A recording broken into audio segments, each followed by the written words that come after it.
Hey everyone, hope you're doing perfectly fine. Welcome back to Groot Academy. My name is Namrata Dagra. तो आज के इस video में हम लोग prepositions के बारे में डिस्कस करेंगे और ये हमारा prepositions का लास्ट पार्ट है।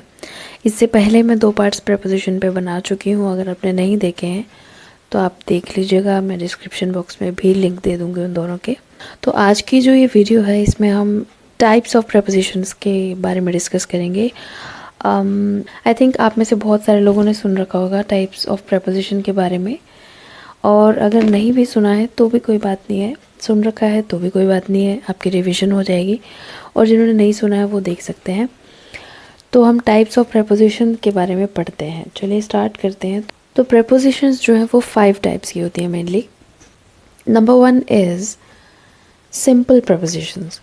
सिंपल prepositions जैसे ये हमने की है पिछली वीडियोज़ में, at, for, in, of, on, over, under, ये सब क्या है? सिंपल prepositions हैं।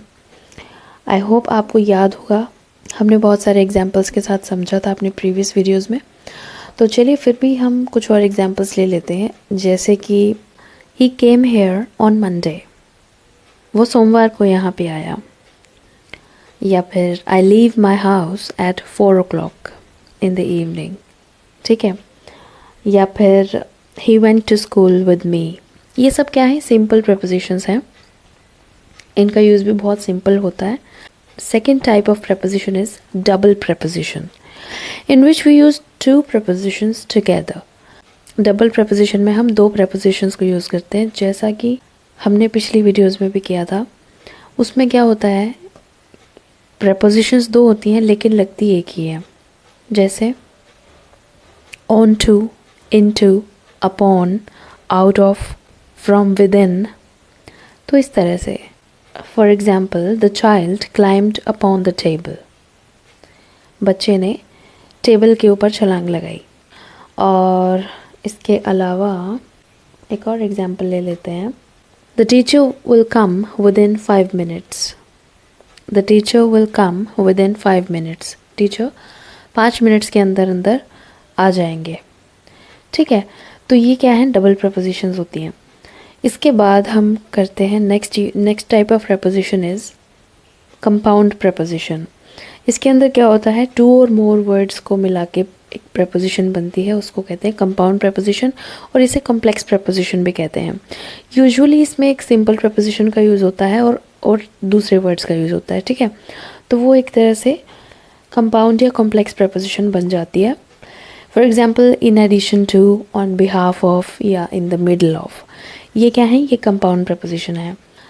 For example I attended the meeting on behalf of my boss, ठीक है। The teacher was sitting in the middle of the class, तो ये क्या है? ये कंपाउंड prepositions है। इसके बाद नेक्स्ट टाइप आती है पार्टिसिपल preposition के। पार्टिसिपल preposition ये ऐसी prepositions होती हैं जो ed या फिर ing के साथ एंड होती है। For example considering, during, provided, concerning. Sentence लेते हैं, जैसे the dog kept following the man, the dog kept following the man, dog जो है वो आदमी का पीछा करता रहा। तो ये हैं पार्टिसिपल prepositions। इसके बाद जो लास्ट टाइप आती है वो होती है फ्रेज preposition, या इनको हम prepositional phrases भी कहते हैं, जैसे on time, at home, before class, after the rain, etcetera. तो ये होती है फ्रेज preposition या फिर prepositional phrases। For example sentence देखते हैं। The kid left his muddy footprints on the shiny floor, the kid left his muddy footprints on the shiny floor, कि उस बच्चे ने शाइनी फ्लोर पे यानी कि चमकते हुए फर्श पे अपने मिट्टी के फुटप्रिंट्स छोड़ दिए। According to his wish his birthday was a surprise, according to his wish his birthday was a surprise, उसके विश के अकॉर्डिंग उसका बर्थडे एक सरप्राइज था। तो गाइज ये थे टाइप्स ऑफ prepositions। अब कुछ बहुत ही इम्पॉर्टेंट चीज़ें हैं जो हमें यहाँ पे ध्यान रखनी है prepositions का यूज़ करते हुए। Everyone must learn these. तो वो मैं आपको भी बता देती हूँ। कुछ प्रेपोजिशंस जैसे about, after, at, before, for, in, on, to, from, ऐसी ये जो प्रेपोजिशंस हैं जो पर्टिकुलरली मैंने अभी बोली हैं यहाँ पे, इनके बाद अगर मेन वर्ब का यूज़ हो तो वो प्रेजेंट पार्टिसिपल के फॉर्म में रहते हैं। जैसे he doesn't believe in wasting time, he doesn't believe in wasting time, इनके बाद वेस्टिंग का यूज़ किया।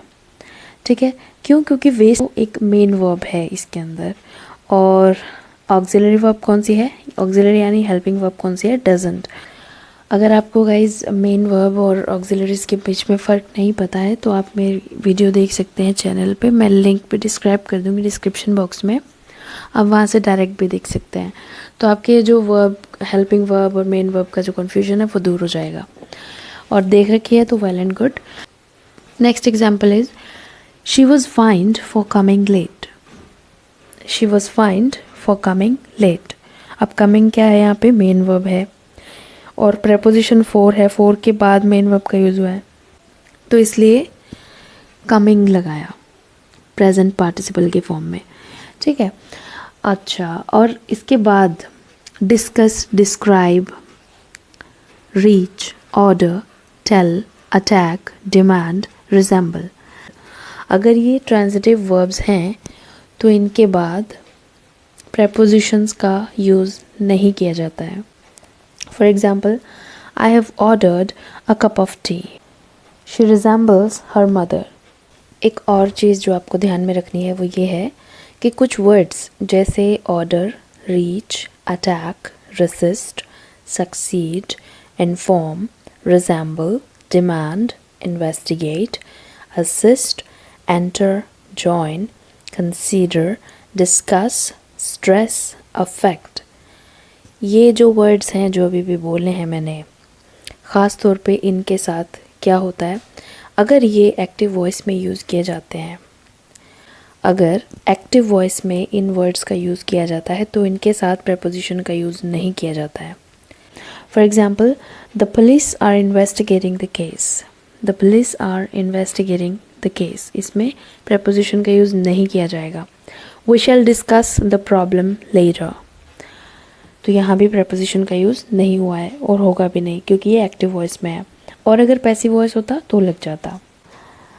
और yesterday, today, tomorrow, last night, this morning, the next day, इनसे पहले भी प्रेपोजिशन का यूज़ नहीं किया जाता है। For example, they will come tonight, I arrived here yesterday afternoon, तो इन वर्ड्स से पहले, बिफोर, प्रेपोजिशन का यूज़ नहीं किया जाता है। So guys, with this we are done with our prepositions, और इनकी आप और भी ज़्यादा प्रैक्टिस कीजिए, because only practice makes the man perfect. Practice के बिना कुछ भी नहीं कर सकते आप, मैं चाहे कितना भी पढ़ा लूँ या कोई और चाहे कितना भी पढ़ा ले, एक बार के लिए तो समझ में आ जाता है, लेकिन अगर प्रैक्टिस छोड़ दी तो आप उस चीज़ को भूल जाते हैं। तो बेटर होगा कि आप प्रैक्टिस करें ताकि आपकी कमांड हो जाए, आपके अच्छे से आप इम्प्रूव कर सकें ग्रामर को भी और लैंग्वेज को भी। So thank you guys very much for watching the video, and see you guys very soon in my next video. Till then, take care. Bye bye.